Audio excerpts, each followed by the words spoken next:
Good morning everyone. Welcome to the next session. हमने chapter first start किया था food and human health. This is part to.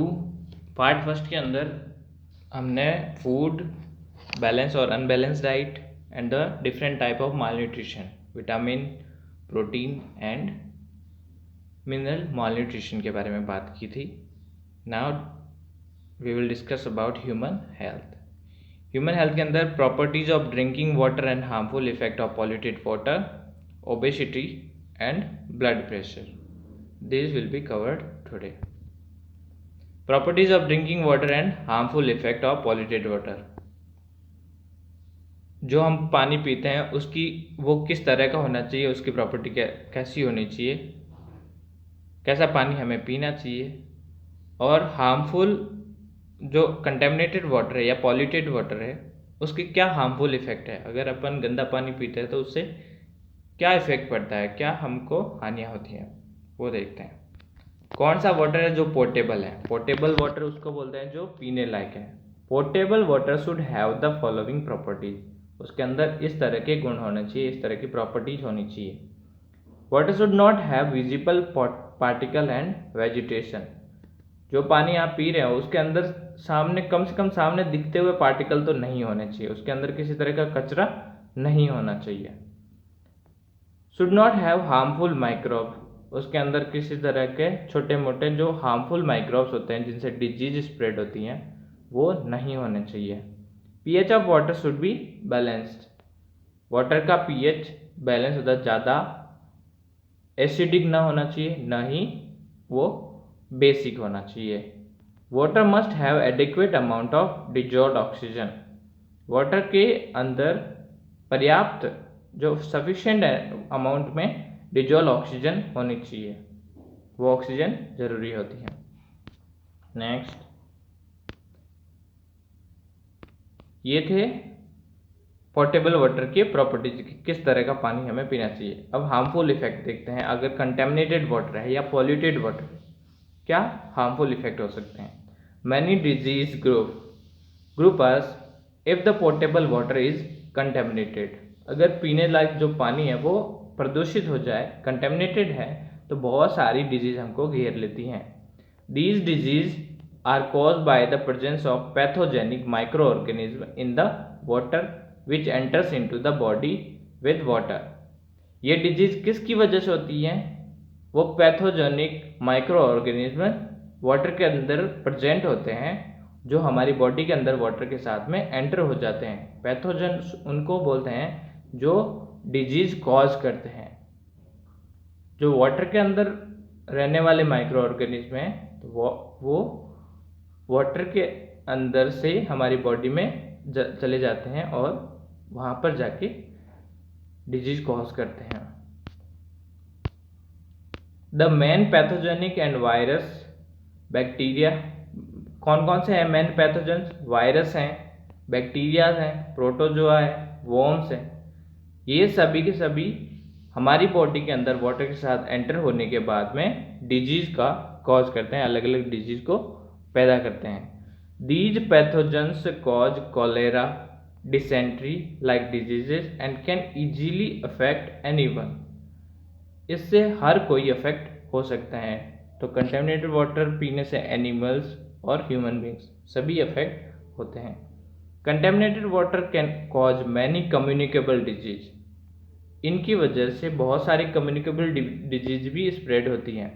Communicable disease जो किसी के touch करने से या किसी एक इंसान से दूसरे इंसान में या किसी एक जानवर से दूसरे जानवर में या किसी इंसान में फैलती हैं, तो वो कम्युनिकेबल डिजीज भी कॉज करते हैं. It may also cause dangerous disease like hepatitis, flu, typhoid, jaundice. These all are waterborne disease हैं. Hepatitis, flu, typhoid and jaundice, ये सारी की सारी बहुत डेंजरस हैं. इनसे डेथ भी हो सकती है. नोट, ड्रैकुलियासिस जो नारू डिजीज थी पहले, अभी नहीं, काफ़ी सालों पहले थी, 2005 के करीब, 2000 के करीब, was once a serious problem. वो बहुत ही ज़्यादा सीरियस प्रॉब्लम थी। A worm Dracunculus medinensis is the causing agent. इसके अंदर जो वॉर्म है वो इसका कॉजिंग एजेंट होता है। वो वाटर के साथ में हमारी बॉडी के अंदर चला जाता है तथा धीरे धीरे बॉडी के अंदर वो बड़ा होता है और किसी भी पार्ट से वो बाहर निकल सकता है। जो यहाँ पे आपके पेरेंट्स वगैरह हैं उनसे पूछना अगर उनको पता हो तो नारू डिजीज के बारे में। गवर्नमेंट्स efforts नारू abolition stop the disease after the year 2000। लेकिन गवर्नमेंट के एफर्ट्स की वजह से जो वाटर को साफ किया गया है तो उनसे नारू डिजीज को पूरी तरीके से ख़त्म कर दिया गया है। नारू डिजीज का नाम याद रखना इम्पोर्टेंट है, ड्रैक्यूनक्यूलियासिस। और इनके लिए जो वर्म यूज होता है वो है ड्रैक्यूनक्यूलस मेडिनेसिस। प्रिवेंशन मेथड्स, हार्मफुल इफेक्ट है वाटर अगर कंटेमिनेटेड है उससे कैसे बचा जा सकता है, वाटर बॉर्न डिजीज से कैसे बचा जा सकता है। देखें, drinking water should be filtered. जो पीने का पानी है उसको फिल्टर किया जाना चाहिए। बॉइल्ड, उबाल के पियो। एंड कूल्ड बिफोर यूज, पीने से पहले उसको ठंडा करें। Bathing, washing clothes in reverse, washing clothes in rivers, ponds should be prohibited and water reservoirs should be cleaned frequently। स्नान करना और कपड़े धोना कहाँ पर, रिवर पॉन्ड पर, वो बंद हो जाना चाहिए। साथ ही साथ में वाटर रेजर्वेयर को टाइम टू टाइम क्लीन करना चाहिए क्योंकि उसमें बहुत सारी कचरा आते हैं। बिकॉज क्यों, healthy tomorrow is where there is a healthy water. Healthy tomorrow, स्वस्थ कल वही है जहाँ पर आज स्वस्थ पानी होगा, साफ पानी होगा। ओबेसिटी, ओबेसिटी का नॉर्मली नाम होता है मोटापा, जिसको हेल्दी कहकर अवॉइड किया जाता है। ओबेसिटी क्या है? Obesity is that condition when excessive body fat gets accumulated in the body to the extent that it start to have harmful effect on the health. हमारी बॉडी के अंदर फैट प्रोडक्ट को ज़्यादा खाने की वजह से फैट एक्यूमुलेशन, जो फैट जमना शुरू होती है तो वो इतनी ज़्यादा जम जाती है, एक्यूमुलेशन बहुत ज़्यादा हो जाता है एक्सटेंड अमाउंट के अंदर। उस ज़्यादा अमाउंट की वजह से वो हेल्थ प्रॉब्लम या हेल्थ इश्यू खड़े कर देती हैं। This could reduce the potential age, इससे जो पोटेंशियल एज है हमारी वो भी कम होती है। जो मोटे आदमी हैं उनकी नॉर्मल एज के अंदर थोड़ा रिडक्शन आ जाता है, वो कम उम्र तक जीते हैं। बॉडी मास इंडेक्स, इसके बारे में क्वेश्चन आ सकता है। बॉडी मास इंडेक्स क्या है? Is the ratio of human weight and height. यह ह्यूमन वेट और हाइट का रेशियो है। When the BMI body mass index is between, ratio अगर 25 to 30 किलोग्राम पर मीटर स्क्वायर है, it is a pre obesity stage. अगर आपके पर मीटर स्क्वायर एरिया का जो वेट है वो 25 to 30 किलोग्राम पर मीटर स्क्वायर है, जो कि बॉडी मास इंडेक्स कहलाता है, ratio of human weight to height, तो वो 25 to 30 किलोग्राम पर मीटर स्क्वायर है, तो वो ओबेसिटी की फर्स्ट स्टेज है। इसका मतलब आपको मोटापा आना शुरू हो गया ऊपर। When the BMI is over 30 kilogram पर metre square then it is obesity, और अगर उससे ज़्यादा है तो वो मोटापा कहलाता है। Obesity is associated with many disease such as heart disease, diabetes, mellitus, sleep apnea, many type of cancer and osteoarthritis, हड्डियों की बीमारी है। इसके साथ में जिस आदमी के अंदर मोटापा है, ओबेसिटी है, तो वो बहुत सारी डिजीज से ग्रस्त रहता है। नेक्स्ट, रीजन फॉर ओबेसिटी, किस वजह से मोटापा आता है? ओबेसिटी का जो मेन रीजन है वो क्या है? Obesity and weight gain is due to the imbalance between intake of energy and its use. हम खाने के अंदर तो फैट प्रोडक्ट जिसके अंदर इनॉर्मस अमाउंट ऑफ एनर्जी होती है, बहुत ज़्यादा एनर्जी होती है, वो तो खा लेते हैं लेकिन उसका यूटिलाइजेशन हो नहीं पाता बॉडी से।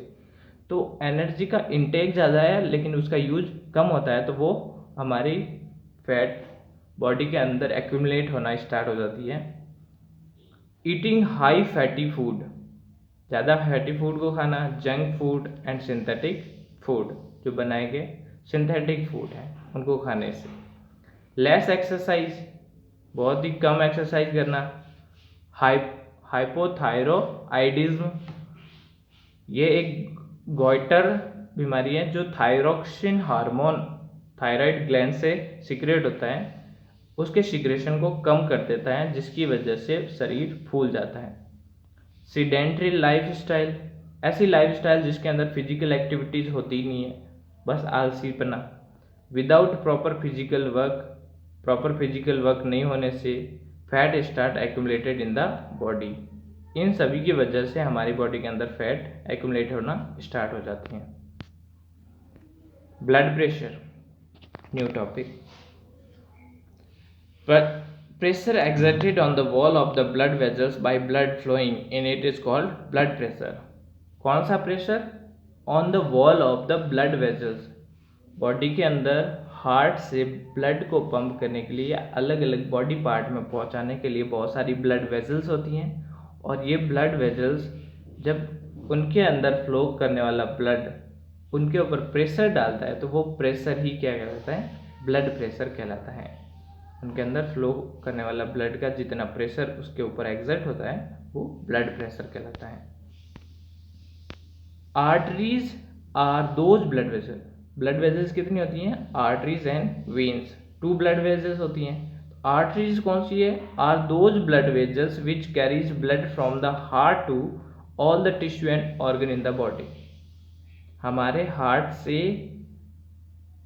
ब्लड को अलग अलग बॉडी पार्ट में ले जाने वाली जो वेजल्स हैं, जो ऑक्सीजनेटेड ब्लड को ले जाती हैं, जिसके अंदर ऑक्सीजन होता है, वो होती हैं आर्टरीज। और वेन्स होती हैं हमारी बॉडी पार्ट से जो डीऑक्सीजनेटेड ब्लड है उनको हार्ट में लेके आते हैं। तो आर्टरीज के अंदर ब्लड के प्रेशर को मेजर करते हैं normally. Blood pressure of a person is express in systolic by diastolic. Systolic और डायस्टोलिक, सबसे पहले लिखते हैं सिस्टोलिक जो होता है 120 नॉर्मल, और डायस्टोलिक होता है 80। सिस्टोलिक और डायस्टोलिक क्या है देखते हैं। Systolic is the above number, जो 120 था, 120/80 में above number systolic. That show pressure of arteries, artery के उस प्रेशर को शो करता है व्हेन द हार्ट कॉन्ट्रैक्ट्स, जब हार्ट कॉन्ट्रैक्ट करता है, सिकुड़ता है, and pump the blood into artery, और ब्लड को आर्टरीज के अंदर पंप कर देता है, तो उस वक्त जो प्रेशर है उसको सिस्टोलिक बोलते हैं। लेकिन डायस्टोलिक अलग कैसे हैं? Diastolic is the number below जो 80 है। So the pressure of the arteries when the heart relax, जब ये कॉन्ट्रैक्ट करता है, कॉन्ट्रैक्शन, हार्ट कॉन्ट्रैक्शन से जो प्रेशर आता है पंप करने से वो है सिस्टोलिक, और हार्ट के रिलैक्सेशन से जो प्रेशर है उसको बोलते हैं diastolic. And the muscles become loose, relax होने से उसकी मसल्स लूज होते हैं, तो इसकी वजह से इसका प्रेशर कम होता है। The systolic blood pressure of a normal person is between 90 to 120 mmHg। ये होता है 120 मिलीमीटर मर्क्यूरी, मर्क्यूरी स्केल पर इसको चेक करते हैं, तो इसलिए इसको मिलीमीटर मर्क्यूरी लेवल बोलते हैं, जो नॉर्मल पर्सन के अंदर 90 to 120 मिलीमीटर मर्क्यूरी होता है। लेकिन डायस्टोलिक कितना होता है? The diastolic blood pressure is between 60 to 80 millimetre mercury होता है। I hope you understand systolic and diastolic. The equipment use for measuring blood pressure is called स्फाइग्मोमैनोमीटर। ये याद रखना हमेशा, ब्लड प्रेशर को मेजर करने वाले इंस्ट्रूमेंट का नाम क्या है? उसका नाम है स्फाइग्मोमैनोमीटर। ठीक है, हार्ट बीट मेजर नहीं करनी है, ब्लड प्रेशर मेजर करने के लिए यूज किया जाता है। स्टेथोस्कोप हार्ट बीट पता करने के लिए यूज करता है, जो हमारी हार्ट के ऊपर लगाते हैं। और स्पाइगोमैनोमीटर हमारी नर्व्स के ऊपर लगाते हैं, आर्म्स के ऊपर, और वो ब्लड प्रेशर को मेजर करता है। फैक्ट्स देखें इस ब्लड प्रेशर को मेजर करने के बारे में। Stephen Hales, a scientist, in 1733 measured the blood pressure of horse.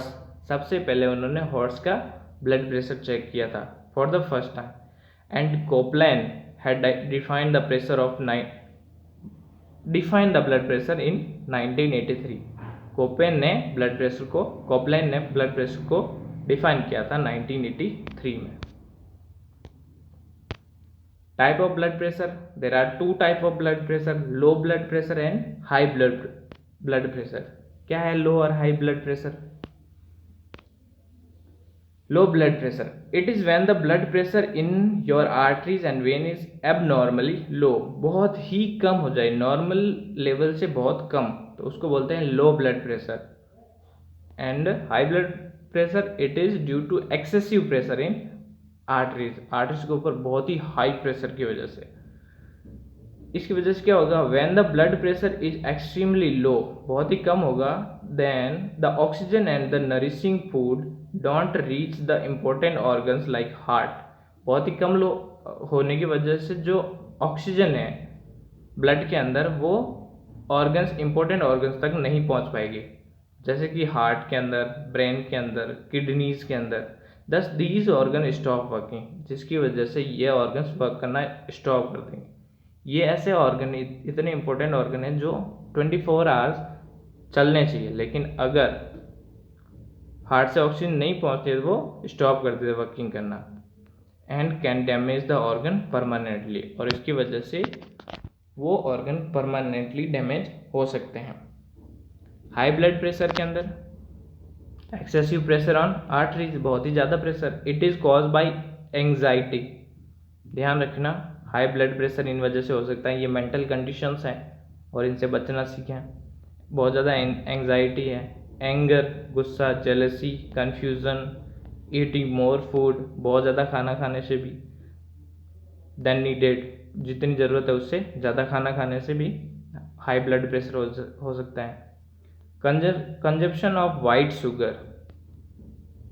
Sugar का ज़्यादा कंजप्शन, स्पाइसेस, मसाले, ऑयल, घी, pickle, sweets, meat, tea, cigarette, alcohol, sedentary lifestyle, बेकार आलस भरी जिंदगी, अब्सेंस ऑफ एक्सरसाइज की जहाँ पर कोई नामो निशानी नहीं हो, कॉज हाई ब्लड प्रेशर। इन सभी की वजह से हाई ब्लड प्रेशर हो सकता है।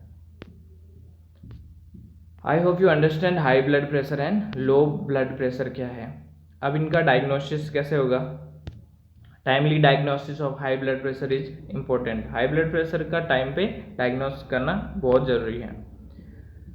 कैसे? Such patient should eat food containing potassium. ऐसा खाना खाना चाहिए जिसके अंदर पोटेशियम हो, like fresh fruits, packed fruit stuff. Fresh fruit को खाना चाहिए। Packed food stuff should be avoided. Pack किया हुआ खाना हमेशा ही अवॉइड कर दो। Amount of calcium, magnesium and food should be balanced. Food के अंदर कैल्शियम, मैग्नीशियम का जो अमाउंट है वो बैलेंस्ड रहना चाहिए। Eat more food item that contains fibre, saturated fat. जिसके अंदर फाइबर हो ऐसे खाने, और सैचुरेटेड फैट वो किसमें होता है? मीट और वेजिटेबल घी के अंदर should be reduce. Saturated fat को भी अवॉइड करें या उसको भी, उस खाने को भी रिड्यूस करें। इन एडिशन एक्सरसाइज रेगुलरली, साथ ही साथ में रोजाना एक्सरसाइज करें। Walking for 30 minute is the best exercise. रोजाना 30 मिनट तक वॉक करना एक बेस्ट एक्सरसाइज होती है। Yoga, meditation, pranayama should be done daily. Yoga करना, मेडिटेशन और प्राणायाम डेली करना एक बहुत अच्छा तरीका हो सकता है जो मेंटल कंडीशन से भी आपको रिलैक्स करता है। Smoking and drinking alcohol should be avoided. साथ ही साथ में स्मोकिंग और ड्रिंकिंग को पूरी तरीके से अवॉइड कर देना चाहिए। That was diagnosis. That's all for this module. Thank you all. अपना और अपनों का ख्याल रखो। Thank you. बाय।